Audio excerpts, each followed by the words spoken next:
잠깐 기도하겠습니다. 고마우시고 자비로우신 아버지 하나님 감사합니다.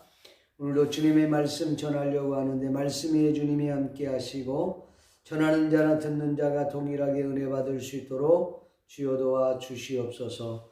감사하고 예수님의 이름으로 기도하옵나이다. 아멘. 오늘 하나님께서 저와 여러분들에게 주시고자 하시는 은혜의 말씀의 제목은 당신은 구별된 존재라고 하는 제목으로 말씀 전하기를 소원합니다. 이 말씀을 읽고 듣고 보는 가운데 성령 하나님의 북보수와 같은 은총이 저와 여러분들 심령 가운데 넘쳐날 수 있기를 주 예수 그리스도의 이름으로 간절히 축원드립니다.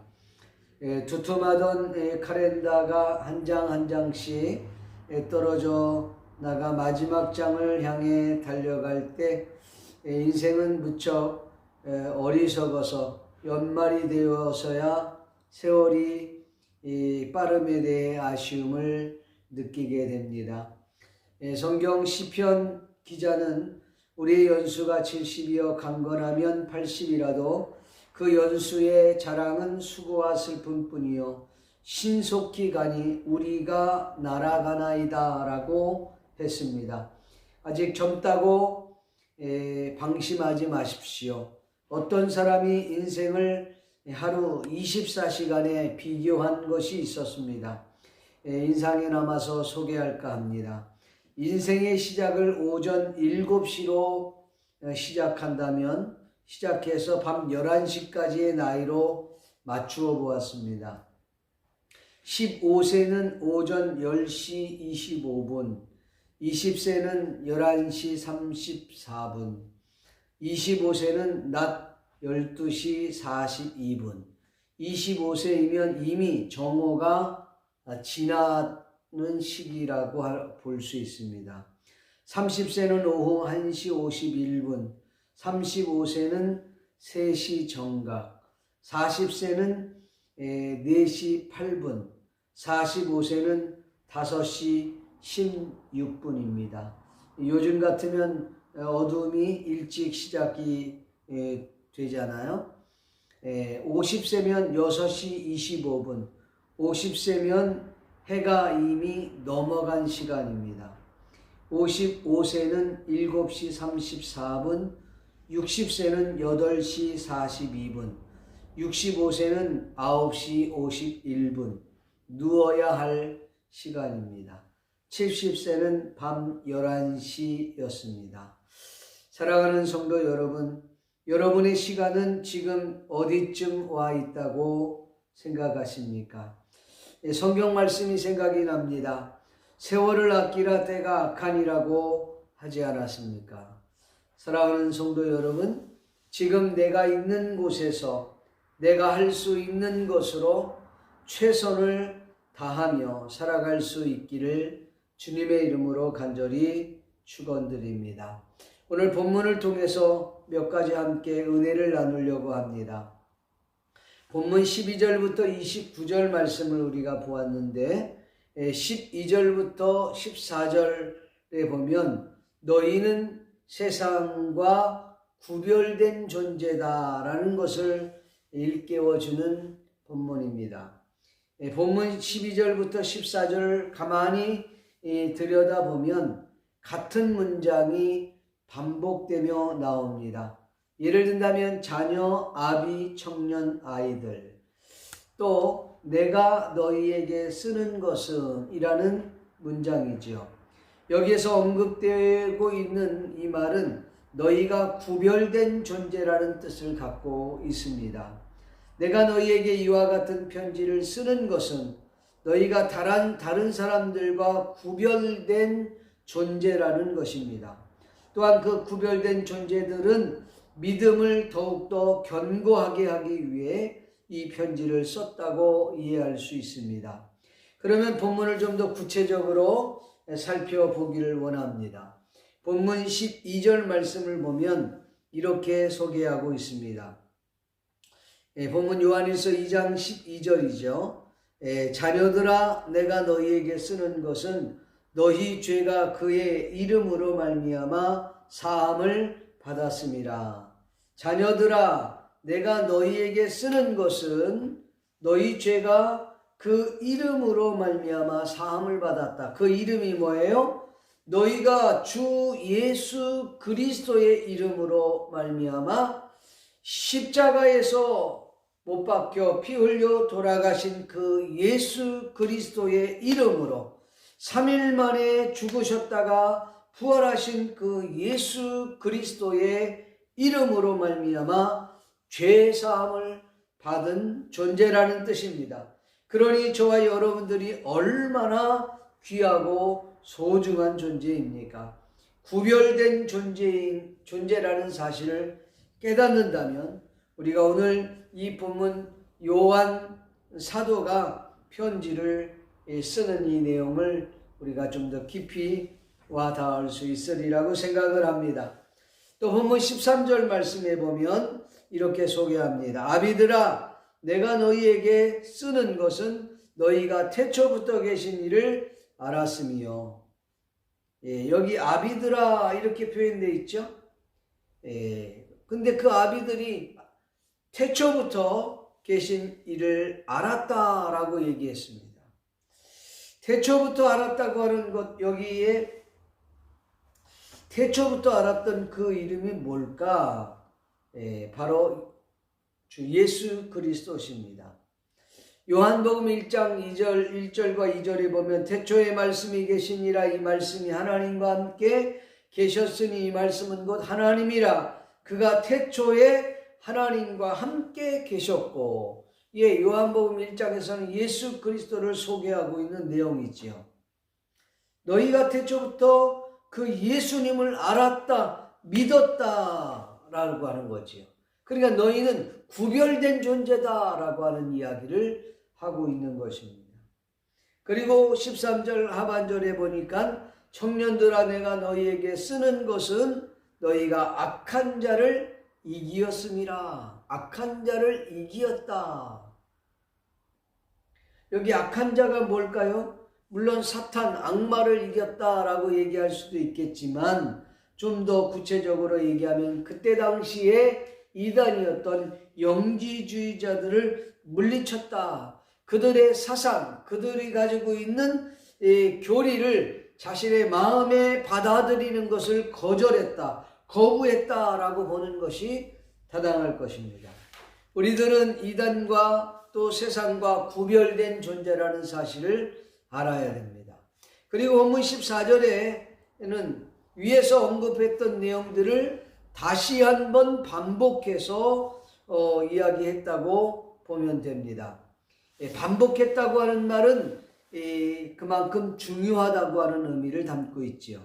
14절 말씀을 보니까 아이들아, 내가 너희에게 쓴 것은 너희가 아버지를 알았으며, 아비들아, 내가 너희에게 쓴 것은 너희가 태초부터 계신 이를 알았으며, 청년들아, 내가 너희에게 쓴 것은 너희가 강하고 하나님의 말씀이 너희 안에 거하시며 너희가 흉악한 자를 이기었음이라.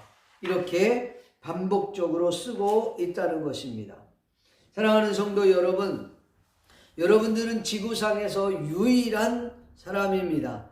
그 어떤 누구와도 비교할 수 없는 존재이지요.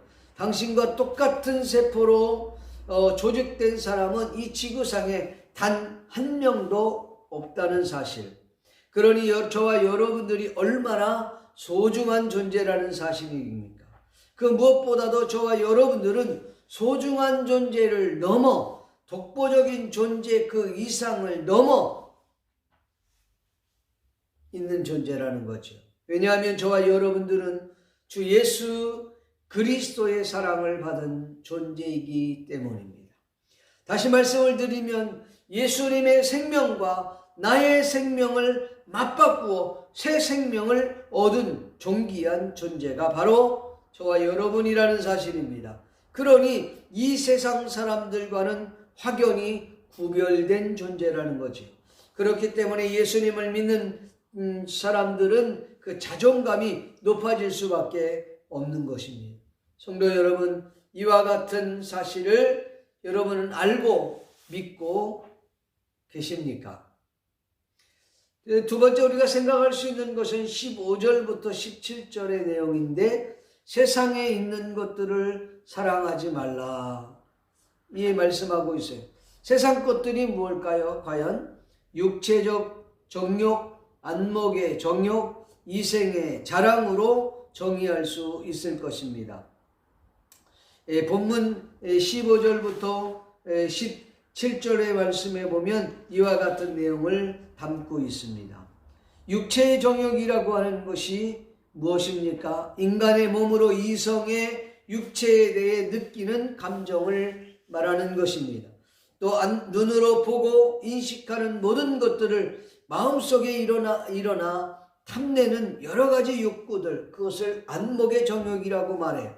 이생의 자랑이라는 것은 인생을 살면서 자기를 자랑하고 자만하고 교만해지는 것을 의미합니다. 이 모든 것이 다 하나님으로부터 온 것이 아니라 세상으로부터 왔다고 하는 사실입니다. 성경은 우리에게 이렇게 말씀합니다. 기억하십시오. 야고보서 1장 17절 말씀해 보니 온갖 좋은 은사와 온전한 선물이 다 위로부터 빛들의 아버지께로부터 내려오나니 그는 변함도 없으시고 회전하는 그림자도 없으시니라고 했고, 골로새서 3장 2절 말씀해 보니 위의 것을 생각하고 땅의 것을 생각하지 말라고 우리들에게 경고하고 있습니다. 그러나 어떻습니까? 인간들은 하나님의 것, 하늘의 것을 추구하기보다는 땅의 것을 추구하는 경향이 많습니다. 왜 그럴까요? 왜 사람들은 그 거룩함을 추구하기보다는 세상적인 것을 추구하기를 원할까요? 아마도 그 이유는 인간의 죄성을 가지고 있기 때문입니다. 죄 가운데 있는 것이 편안함을 느끼는 거겠지요. 원래 인간은 죄성을 가지고 태어났기 때문에 하늘의 것, 신령한 것, 하나님으로부터 위로부터 내리는 축복을 구하기보다는 세상적이고 죄가 가미된 것을 잡으려는 경향이 있다는 것입니다. 성도 여러분, 저와 여러분들은 어떻습니까? 하늘의 신령한 것을 추구하려고 하십니까? 거룩한 것을 추구하려고 하십니까? 아니, 거룩한 것을 추구하면 왠지 고리타분하고 재미가 없을 것 같다고 생각하고 있지는 않습니까? 뭔가 존재감을 드러내기 위해서 은근히 자신을 자랑해보고 싶고, 자신의 존재감을 드러내기 위해서 뭔가 교만해야만, 아니면 자만해야만, 뭔가 자신을 드러내야만 자기가 살아있음을 증명할 수 있기 때문에 우리는 그것을 추구하는 것입니까? 그러나 세상 것들은 마치 바닷물을 먹는 것과 같은 것입니다. 먹으면 먹을수록 그 갈증은 더하게 된다는 것이지. 세상 것들의 특징을 보면, 첫째는 세상 것들을 사랑하게 되면 아버지의 사랑이 그 안에 없다라고 했어요. 다시 말하면 세상의 사랑과 아버지의 사랑이 함께 공존할 수 없다는 거예요. 베리알 우상과 하나님과 함께 섬길 수 없는 것처럼, 어둠과 빛이 함께 공존할 수 없는 것처럼 말입니다. 그렇기 때문에 우리가 세상을 사랑하면 하나님의 사랑이 우리 안에 거할 수 없다는 것이죠. 두 번째 특징은 세상 것들은 모두 다 하나님이 아닌, 위로부터가 온 것이 아닌 이 땅으로부터 왔다는 것입니다. 세상적인 것들은 다 육적으로 볼 때에 자극적이고 말초신경을 자극하는 것들 뿐입니다. 또 세 번째로는 세상적인 것들은 영원하지 않다는 거예요. 제한적이라는 것입니다. 한정적이라는 사실이에요. 언젠가는 시간이 지나면 시들어버리고 썩어버릴 것에 불과하다는 사실입니다. 성경은 경고합니다. 우리 믿음의 사람들이 이 세상에서 구별된 존재로 살아남기 위해서는 이 세상을 쫓아가지 말아야 하고, 더 나아가서 세상의 가치관에 의해 휩쓸려 내려가서는 안 된다는 것입니다. 갈라디아서 6장 4절에 보니까 각각 자기 일을 살피라. 그리하면 자랑할 것이 자기에게만 있고 남에게 있지 아니하니라고 했습니다. 바울이 하나님께 위대하게 쓰임을 받았던 이유 가운데 하나는 그가 비난이나 다른 사람의 사역을 비교하는 것이 아니야. 또한 그 사역에 대한 열매의 토론에 끌려 들어가지 않았기 때문에, 열매도 맺히지 못하는 그런 토론에 끌려다니지 않았기 때문이라는 것이지. 존 버년이라고 하는 사람은 이렇게 말했습니다. 나의 삶이 열매 맺지 못하는 삶이라면 누가 나를 칭찬해도 나와는 상관없는 일이요. 나의 삶이 열매 맺는 삶이라면 누가 나를 비판하든지 역시 나와 상관없는 일이다. 삶이 옳고 그름은 오직 하나님의 뜻에 달려있음을 알 수 있다라고 했습니다. 참으로 맞는 말씀입니다. 오늘 저와 여러분의 삶에 열매 맺는 삶이라면 그 누가 나에게 비판을 해도 상관하지 마십시오. 개의치 마십시오. 또 열매 맺지 못하는 삶인데 누군가가 우리에게 칭찬한다면 그 또한 우리가 거절해야 돼요. 나와 상관없는 칭찬이라는 것이지요. 여러분, 성경은 갈라디아서 6장 8절에 우리에게 이렇게 말씀합니다. 자기 육체를 위하여 심는 자는 육체로부터 썩어진 것을 거두고 성령을 위하여 심는 자는 성령으로부터 영생을 거두리라고 했습니다. 세상 썩어질 것을 추구하지 말고 하나님의 거룩함을 추구할 수 있기를 주의 이름으로 축복합니다. 마지막으로 적그리스도란 아버지와 아들을 부인하는 자들이라 그랬습니다. 더 정확하게 말씀을 드리면 성부 하나님, 성자 예수 그리스도, 그리고 성부와 성자께서 보내신 성령 하나님을 부인하는 자들이 적그리스도입니다. 본문에는 아들을 부인하는 자라고 했는데, 그럼 아들을 부인한다는 말이 무엇입니까? 예수 그리스도가 하나님이시라는 사실, 하나님이신 예수 그리스도께서 인간의 몸으로 이 땅에 오신 것, 소위 성육신 하신 것을 부인하는 것, 예수님께서 참 하나님이시며 참 인간이라는 사실을 부인하면 그것은 모두 다 적그리스도라고 하는 사실입니다. 오늘 본문 22절에서 23절에 보니 거짓말하는 자가 누구나 예수께서 그리스도이심을 부인하는 자가 아니냐, 아버지와 아들을 부인하는 그가 적그리스도니 아들을 부인하는 자에게는 또한 아버지가 없으시되 아들을 시인하는 자에게는 아버지도 있느니라, 이렇게 말씀했어요. 진정으로 하나님의 사람, 그리스도의 사람이라면 분명 그 속에 하나님의 영, 그리스도의 영이 있어야 하는 사람입니다. 로마서 8장 9절에 보니 만일 너희 속에 하나님의 영이 거하시면 너희가 육신에 있지 아니하고 영에 있나니 누구든지 그리스도의 영이 없으면 그리스도의 사람이 아니라. 그리스도의 영이 무엇입니까? 그리스도의 영은 성령을 성령 하나님을 말씀하고 있는 거예요. 그러니까 이 모든 말씀을 도합해 보면 성부, 성자, 성령 삼위일체 하나님을 부인하는 자가 하나님의 사람이 아니라는 것입니다. 마지막으로 24절 생각해 봅시다. 너희가 처음부터 들은 것을 너희 안에 거하게 하라. 처음부터 들은 것이 너희 안에 거하면 너희가 아들과 아버지 안에 거하리라고 했습니다. 여기에서 처음부터란 무엇입니까? 예수님께서 제자인 사도들에게 가르쳐 주신 첫 그 복음을 두고 하는 말이에요. 예수 그리스도께서 죄인을 위하여 십자가에 못 박혀 죽으시고, 예수님이 우리 죄인을 위하여 성육신하시고 십자가에 못 박혀 죽으시고 3일 만에 죽으셨다가 부활하시고 또한 승천하시고 다시 재림하실 그 복음에 대한 이야기를 말씀하고 있는 것입니다. 그러면 너희가 아들과 아버지 안에 거할 수 있다라고 이야기한 것입니다. 자, 아버지가 우리 안에 거하는 것을 세상 사람들이 알 수 있을까요?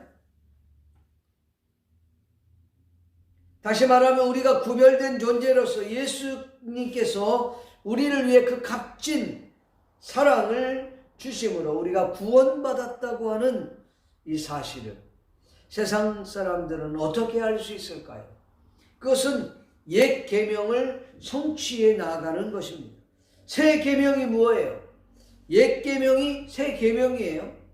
그게 바로 사랑이라고 지난 시간에 말씀드렸죠. 처음부터 들은 그 복음 안에 예수 그리스도의 사랑이 아예 녹아져 내려져. 구약의 성경에는 뭐라고 그랬죠? 하나님 사랑이라고 그랬잖아요. 그리고 이웃을 내 몸과 같이 사랑하라. 이것이 곧 선지자의 율법과 선지자의 강령이니라 그렇게 말씀했어요. 우리가 그 아들과 그 아버지 안에 있음을 깨닫게 되는 것은 바로 이 사랑을 실천하는 것입니다. 결론적으로 요한복음 13장 34절 35절에 보니까 새 계명을 너희에게 주노니 서로 사랑하라. 서로 사랑하라. 서로 사랑하라. 내가 너희를 사랑한 것 같이 너희도 서로 사랑하라. 너희가 서로 사랑하면 이로써 모든 사람이 너희가 내 제자인 줄 알리라고 성경은 우리에게 말씀하고 있습니다. 기도합시다. 살아계신 아버지 하나님 감사합니다. 오늘도 주님의 귀한 말씀을 통해서 믿는 하나님의 자녀다운 삶을 살아가는 우리 모두가 다 될 수 있도록 주여 은혜 베풀어 주시옵소서. 감사를 드리옵고 예수님의 이름으로 기도하옵나이다. 아멘.